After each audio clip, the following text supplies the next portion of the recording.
Yeah, I'm also a psychologist because of that reason. In the African American community, and I've been a civil rights worker since I was 17 years of age, and I found out it wasn't just my community that needed those issues and have these problems with gun violence. Universal background check is a must, first of all, okay? That's a given. The loopholes, and I go up and down the highway now and I see all these gun shows and all that stuff. They don't have to register those guns. So we need to get rid of those loopholes. And the other thing is that I also, because the last shooting, I became friends with the people in El Paso, and the guy drove from Allen, Texas, all across there. He had some issues in high school. I want to look at your conduct. My mom used to say, if you show up, I was watching. If you show up in school, that's half the learning, and the other thing is keeping your mouth shut. So I want to know what your conduct is, and as a psychologist, it gives me an insight of what type of person you are. Because most people either was bullied and don't react well to it, or they are bullies and they don't know, they don't have the therapy that they need. So I want to look into that and see what your conduct was, because that kid was kicked out of school and there were some issues there. So we need to look into conduct. So it is a mental thing, but I also want universal background check.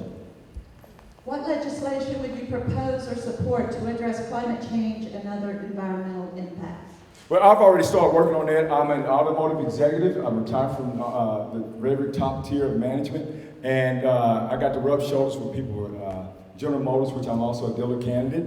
I sleep 4 hours a night because I love life and I love people and I love working with people. I've been working with them all of my life, and I know how to get things done. I also was the guy that came up with the name of the Toyota Center. And we purchased that for $100 million. So what I'm saying is that I can get the job done, and we have to make sure that we get the job done. And when we propose anything, we need to follow through to it, okay? Is there anything else you'd like to tell us? Well, two minutes. 2 minutes, 2 minutes. You drove really far to get here. Absolutely. First of all, I want to tell you that we need to send someone to beat John Cornyn, first of all, okay? And I'm that candidate. On every level, okay? You saw, I drove down here, I think it's about 4 hours or whatever it is, and I had to stop, get gas, and all this other good stuff, and eat a sandwich in between. Y'all eat horrible, don't ask me what I eat. I try to watch what I do, but it's hard to do when you're on the road. We need to make sure that we have someone that we get excited about. Beto O'Rourke and I was in Jefferson County, he was in El Paso. He was introduced me in Jefferson County, I was in El Paso introducing him. And Beto O'Rourke has so many things that he did right, but what we can't do is melt down on the stage and say some things that we lose votes. We got to get in, and that means that we need some folks that's going to vote us as the swing voters. We need some folks that kind of want us because of the fact that we have some great ideas, but we have to get there. So we have to get excited about a candidate, and I'm one of those candidates you get excited about. I like to say I have a perfect knowledge age. I'm at the perfect knowledge of wisdom age. I learned some things. I learned how to reduce some things, and I have the energy level to get it done. I'm one of those folks that can get the job done. My mother wanted to be an educator. The reason why I push education is because she pushed education.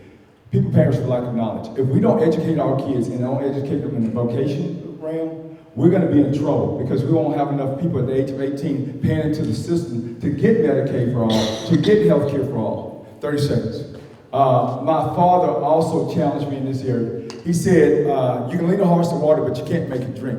He said, but you can give it a little salt. My grandfather had a beer jar. Y'all don't know much about beer jars. He said there are peanuts and there are pretzels at the table for at a beer jar, so that you get thirsty and you're gonna buy what? Not the water, you're gonna buy beer, that's right. So knowledge is power, and when we show our youth another way to learn and get them excited and have Wi-Fi in every community. I lost 3 calls on the way here between Lockhart and Luleen or whatever it was. We're in the 21st century. We need to fix that kind of stuff right now. It needs to be a part of our regular utilities to have Wi-Fi that's actually working. Yeah, I'm passionate about everything I do.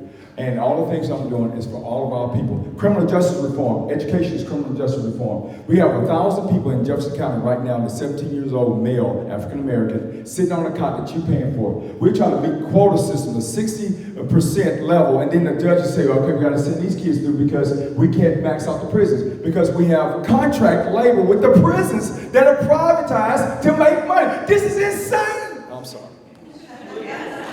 It's insane. It doesn't make sense to me.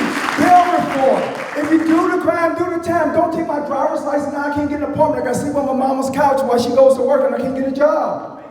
You're gonna take a guy's license and he has a CDL, he has to drive with his license. Now he has an ID card because you don't want him to vote. That's voter suppression. This is ridiculous.